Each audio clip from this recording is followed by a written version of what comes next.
pieces we have in the exhibition is a jacket from Rap Style, which was a line created by Chuck D. And he talks about, I was wearing clothes from other brands, making other brands money, but people wanted to dress like me.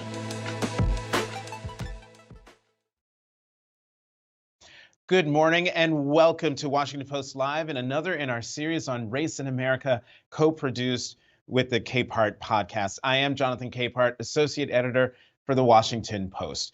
Well, 2023 marks the 50th anniversary of hip hop, but it is far more than a musical genre. Over these past 5 decades, it's become a cultural phenomenon, and it's made a major impact on the culture when a museum mounts an exhibition about it and to celebrate it. That museum is the museum at FIT, the Venerable Fashion Institute of Technology, and the show is called Fresh, Fly, and Fabulous.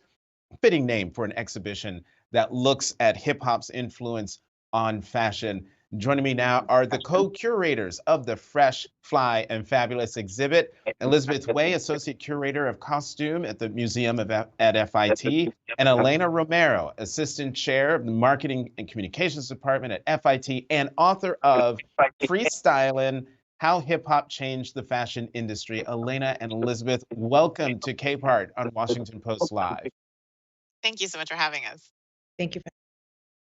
I'm really looking forward to this. I was going to ask this later, but I have to ask this now.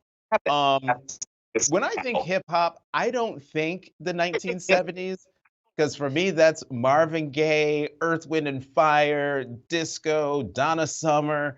I think of the 1980s when I think of hip hop. Am I the only one who's surprised that hip hop is 50 years old? Well, hip hop and hip hop scholars other than Elena and I have marked the beginning of hip hop as August 11th, 1973.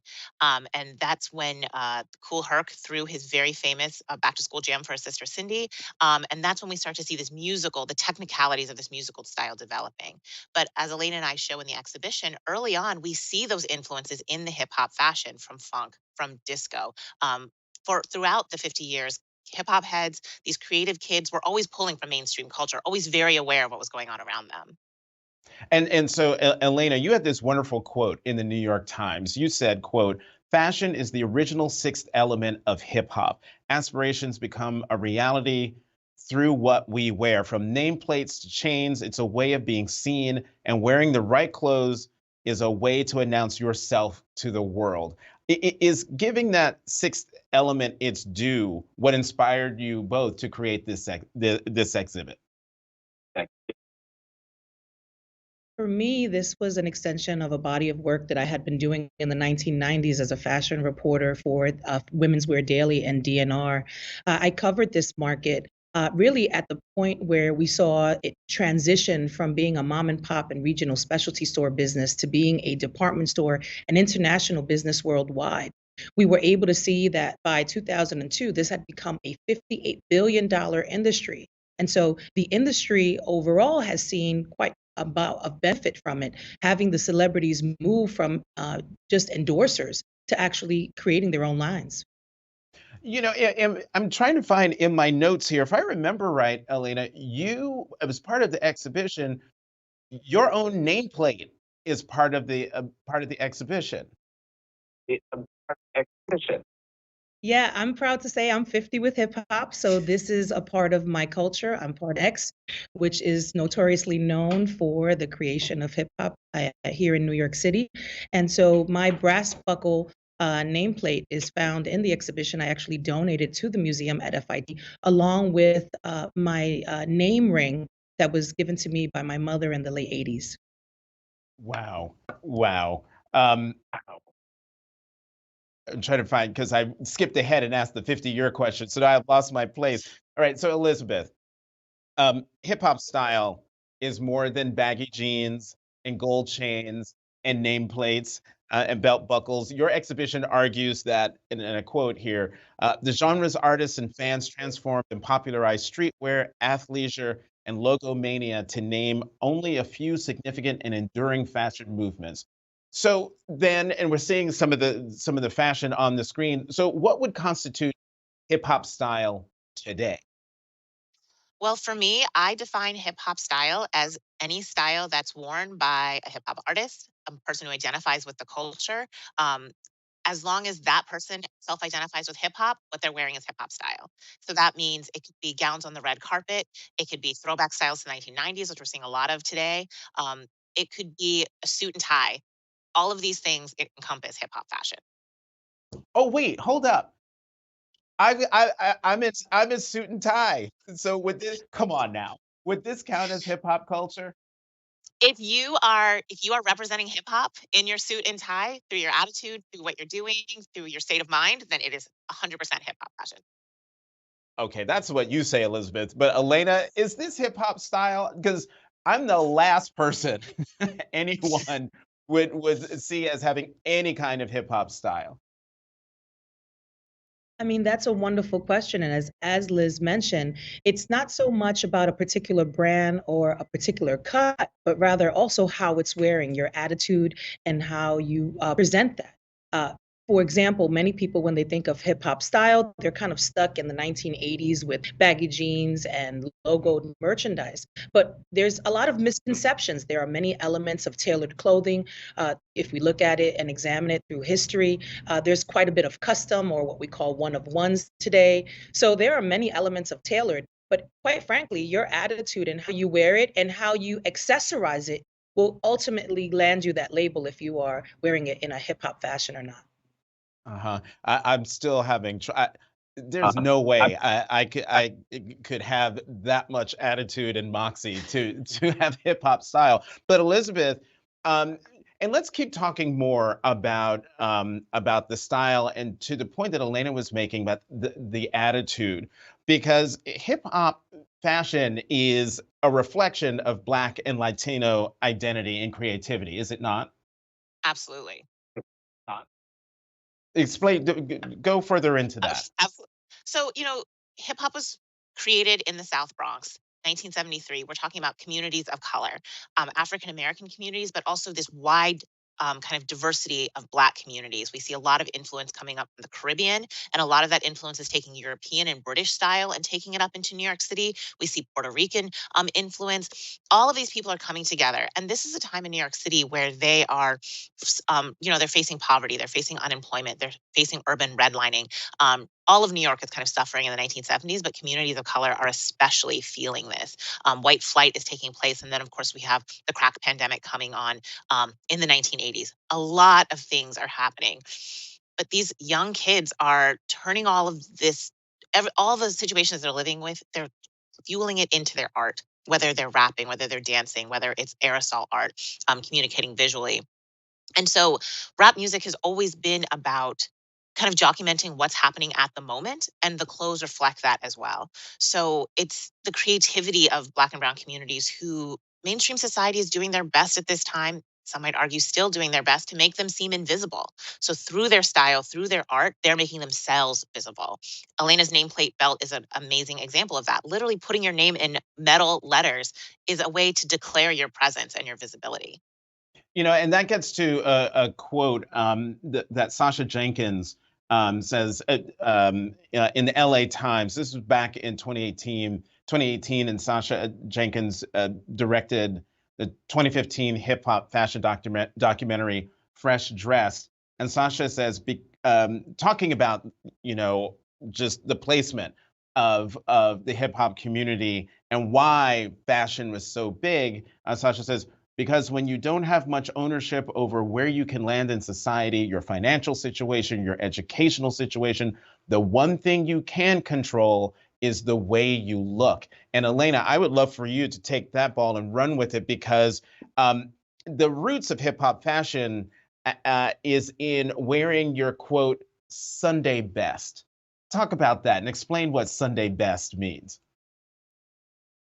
I actually was featured in that Sacha Jenkins Ah, film. We're talking about Black and Brown, youth from working class backgrounds who have historically been marginalized, who have been othered, and fashion is and like the music is the soundboard to be seen. And this is where expressions of individuality come out in custom fashions and accessories, including the brass buckle name belts, where you're seeing teens put their names, their horoscope, the crew, the block that they belong to. Same with jewelry, where you see hoop earrings with names, nameplate chains, spray painted aerosol denim jacket with not only the characters that they idolize, but their image and likeness. So a lot of it is about being noticed. This idea of Sunday best, or being so fresh and so clean, the idea of being made sure to be respected. In many ways, the way we dress is how people identify what tribe we belong to,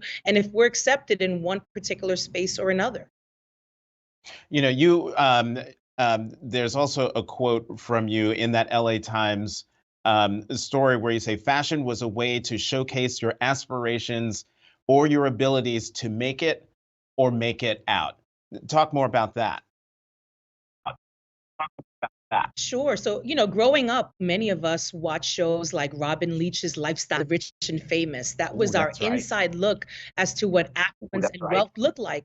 And we were not at the reflection of the other side of that broadcast. When the hip hop celebrity now becomes mainstream, we are now seeing that we can reach attainable heights that had never been seen before in terms of travel, in terms of wealth, in terms of notoriety and exposure. Fashion is just one indicator of that success. And so, Elizabeth, at the time, when the baggy jeans and the Timberlands and the hoop earrings and everything were considered by mainstream society as that's for them, that's over there, and they weren't always deemed high fashion when worn by us. What are your thoughts on the cultural appropriation of hip hop fashion? Because it is no longer other; it is fashion. Absolutely. We see the influence of hip hop, of streetwear on every single runway when we look at Fashion Week. In terms of cultural appropriation, what's what's so fascinating about hip hop fashion is that, of course, we have very talented designers who are creating new designs, cross colors, Carl Kanai, April Walker, 5001 Flavors, Dapper Dan. But so many of the kids started off and continued throughout the 50 years to buy clothing available in the mainstream and style it and wear it in a way that made it special.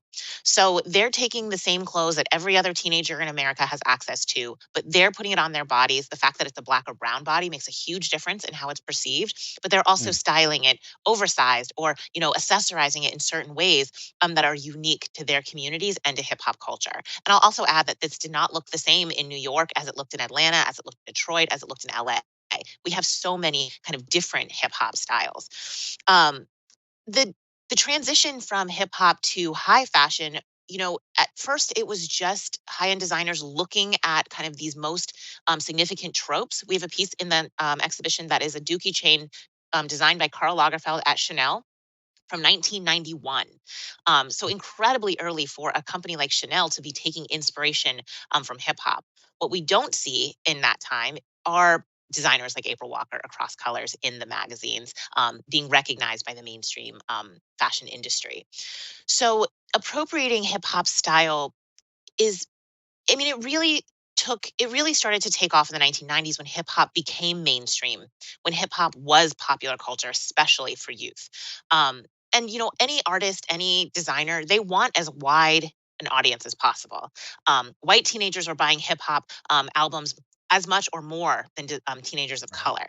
What's important to us, for Elena and I, is that we show where these trends came from. We want to honor the designers, the kids, all of this creative energy that are not exclusively black and brown people. They gave this style to America, and now it's American style. And so it's not that we don't, there's not any designer who wants to limit the people buying their things, but we really want to make sure we pay tribute to who created it.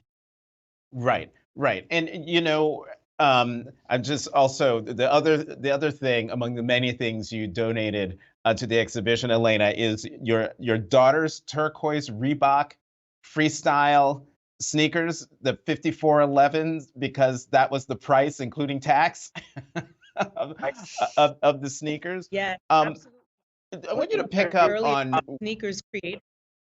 Go ahead. Yeah, so that was one of the early that was intentionally designed for women, women that were into aerobics at the time and dance.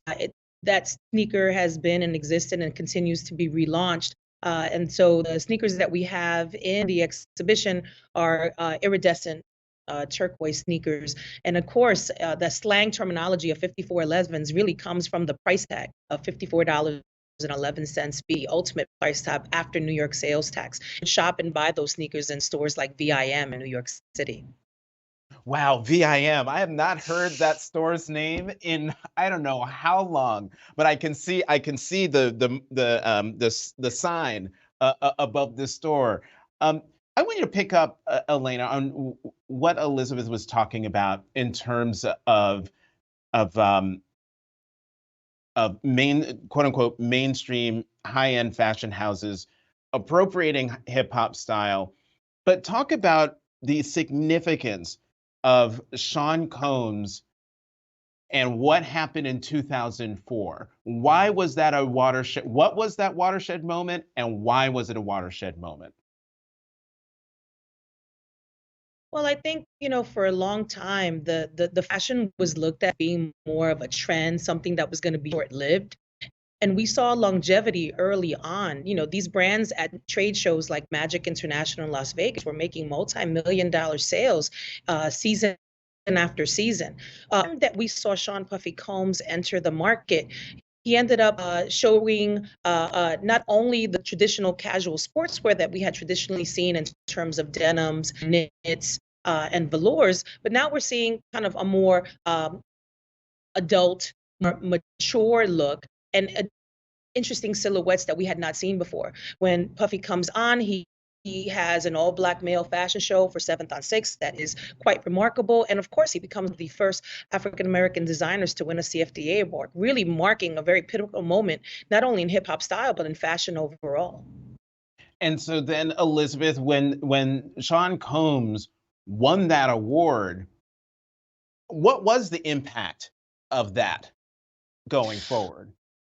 Well, when Sean Combs launched Sean John, he had immediately the support of people like Anna Wintour, of people like Andre Leon Talley, fashion insiders, in the quote unquote kind of, ivory tower of fashion. And that was a lot different from brands that had launched previously, like Fubu or Fat Farm, who were, going from a more kind of more in the hip hop kind of what they called urban fashion at that time track. Um, but what's interesting about Sean Combs winning the CFDA award is that the next designers of color to win were from public school, Dai Chow and Maxwell Osborne. And these two designers met each other and trained at Sean John. So not only do we see him kind of breaking all of these stereotypes about what it means, what urban fashion means, what a celebrity fashion line can look like, how it can be taken seriously by the industry. He's also creating a pipeline. And I don't think we talk about that enough about all of these designers who were kind of labeled hip hop, kind of pushed into a parallel industry, the important pipeline that they created for designers of color. We have a piece in our in the exhibition that was donated to us by Mimi Plange, who got her start working at Rockaware and now has a beautiful kind of collection of her own. Looking at Dapper Dan, we interviewed him for the Mhm. exhibition and he talked about how, if it weren't for him, we wouldn't have had Virgil Abloh at Louis Vuitton. These designers, even though the mainstream industry wanted to push them into a different category for so long, they really laid the groundwork for the diversity that we're starting to see in fashion today. If I'm remembering right, what wasn't Sean John like Sean Combs had a brick and mortar store, if I'm not mistaken, wasn't it on Fifth Avenue and 41st Street, like right across from the New York Public Library? Am I remembering? Correct. I He did am. have a flagship. Go ahead, Elena. Yes, you are correct. He had a flagship store. I want to kind of take the conversation a little bit back. So as we are examining the roots and the evolution of hip hop style, and giving in celebration and commemoration of the 50th anniversary of hip hop, we also have to look at the complex relationship that hip hop has had with the fashion industry. Thinking of these conversations around shopping while Black and the policing of Black bodies walking into high establishments in the fashion industry. So I think there's a lot of conversation that could be had, not just in terms of the style, but in terms of the shoppers and how things have changed since its early inception. Well, I'm glad you brought that up. But talk more about that. I mean, how did shopping while black and either being followed around high-end stores or customers, potential customers not feeling welcome to even cross the threshold of those stores simply because of either the color of their skin or what they were wearing? I mean, we were seeing a lot of things take place. I mean, when we think about the popularity of Ralph Lauren Polo, you have to give credit to the lowlives that extended out of Brooklyn and Brownsville. But those earlier moments where that brand was being popularized was a moment where there was what we call boosting, where they were shoplifting. They were breaking into department stores. So there is validity in some of that. But every single shopper is not exactly going in and shoplifting. So where do we draw the line, and how are consumers profiled is an interesting conversation. How that might be, low they're sagging their jeans, what shoes they're wearing. There's an assumption that they're not coming in to shop just like everyone else because they're young, because they're into hip hop, and that's where the conversation gets muddy. Elizabeth, I would love your thoughts. I see you nodding in agreement. Well, again, like talking to people like Dapper Dan or Misa Hilton, Dapper Dan talks about in his shop, he would sit there and as soon as a customer walked in, he went to the door and he greeted them. He started a conversation with them because he wanted them to have a fundamentally different experience than they would have on Fifth Avenue shopping at some of the luxury brands. He wanted to make sure that they felt seen, that they felt valued as customers because of that contrast. Or we have stylists like Misa Hilton working, from in Uptown Records from the 90s, talking about how the high-end designers were not only not kind of throwing clothes at her to style her clients. We see this the same with magazine editors like Emil Wilbekin. Not only are they not like, having all of these kind of products thrown at them to be featured in music videos, in magazines for free advertising, they're having a really hard time accessing them at all. And so we do see this level of creativity and this kind of FUBU attitude, for us by us, come out of that. But we also see a lot of missed opportunities. We had to wait till 2017 for Gucci to partner with Dapper Dan and create this amazing collaboration.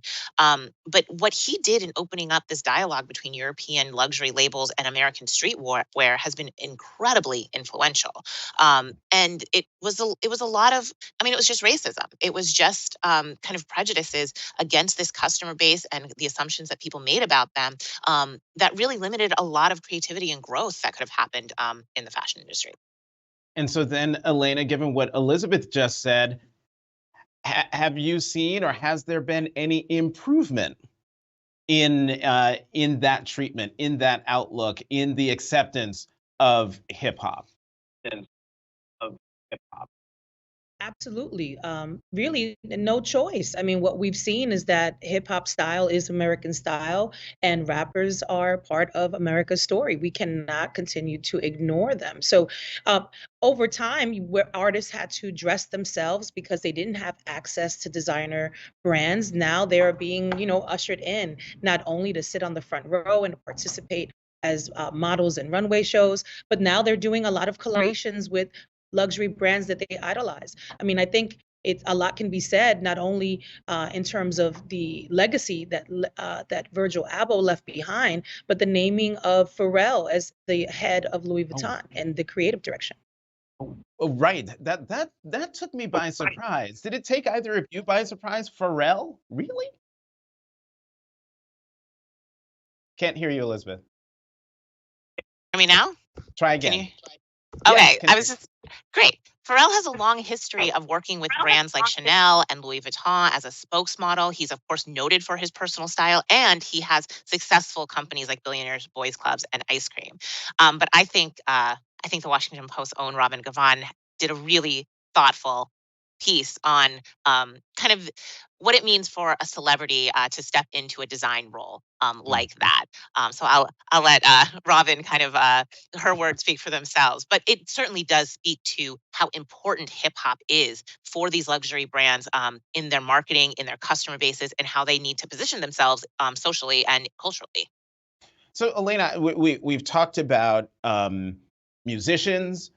We've talked about folks who came up in fashion, but I'm just wondering, how did athletes contribute to the popularization of hip hop fashion? In our exhibition, we also have a section that looks at sports. And so brands like Fubu actually had licensing deals with the NBA. Willie Esco had a licensing deal with MLB. Mitchell and Ness had tremendous success with their throwback jerseys. So those are just a few examples of how the fashion industry and sports really were able to benefit from that connection to hip hop. Mm-hmm. So this is a question for both of you, and we've got less than 5 minutes. So I'm going to have you put on your take out your crystal ball. Elena, I'll start with you. How do you see hip hop fashions evolving? And this is where you need the crystal ball. What's going to be the next trend? Ooh, that's a really loaded question.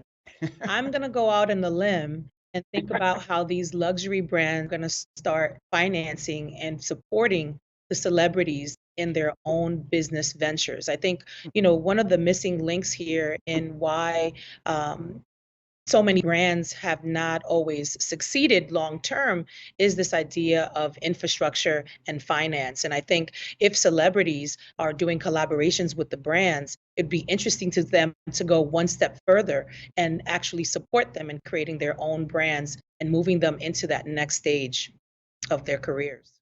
Interesting. Elizabeth, what do you think?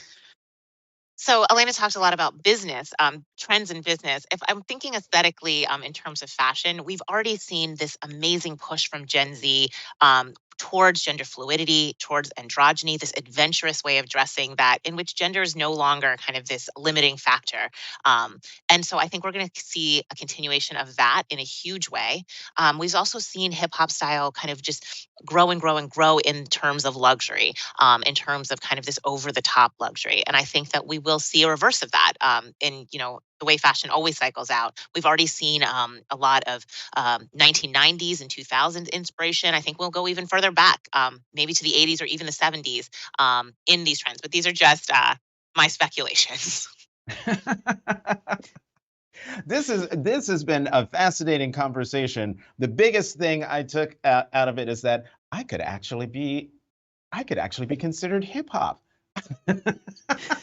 Which Well, is Jay not Z what could wear a suit just like yours, and he's certainly making it hip hop. So there's no reason why you can't either.